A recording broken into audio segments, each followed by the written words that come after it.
Well, amazingly enough, this is my final reflection video for Module 3 for my gifted endorsement. So, when I'm looking back and seeing what I've learned and the implications that are going to be based on this learning for my classroom, I kind of circle back to the beginning where on the James Fillmore article that we read, how should students be selected for Georgia's gifted program? In considering how students should be selected for Georgia's gifted program, I really noticed that based on the article, white and Asian students outnumbered Black, Hispanic, and Native American classmates. This to me brought a sad, sad reality that I know in 2023 we struggle with different diversity issues, and being in the gifted program um, should be allowed for everybody. It should be open to everybody, and it starts with teachers and being trained for this. So the implications for myself is I'm going to make sure that I bring more creativity and into my classroom. In the creativity, I mean that I want to go ahead and add some more open-ended assignments so that my students can be more motivated to learn and more motivated to learn in their own specific way, in a more diversified way that fits them. Because when we think about learning, learning is not one size fits all. It never is for any program, but especially for the gifted program.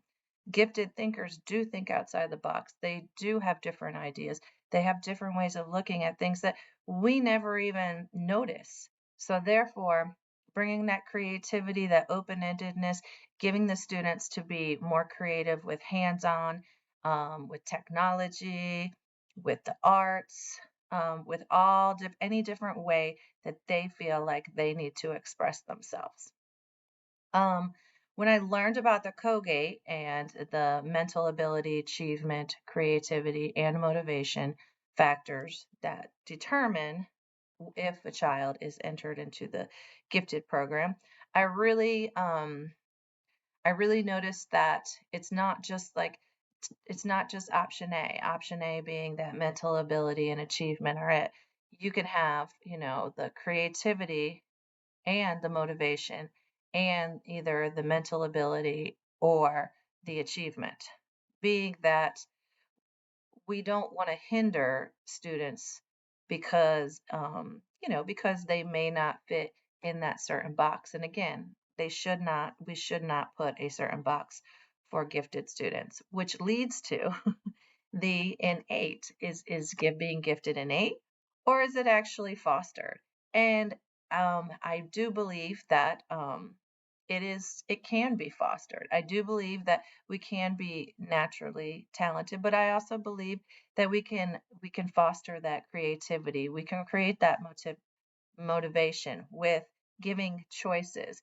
Raising Lifelong Learners site really talked about providing that social award, preparing them for future courses of study, and developing, that project-based learning mentality, which gives that open-endedness, and it fosters that elaboration and fluency piece, where the elaboration is one project leads to another, as well the fluency in knowing that there's not just one solution for every problem.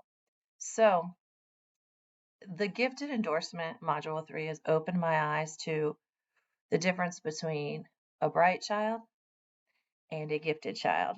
And I really, really, really am thankful that I took this course, because I really feel like I'm going to be a better teacher.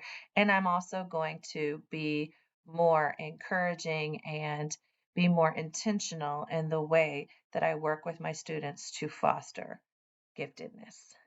Thank you so much for the opportunity.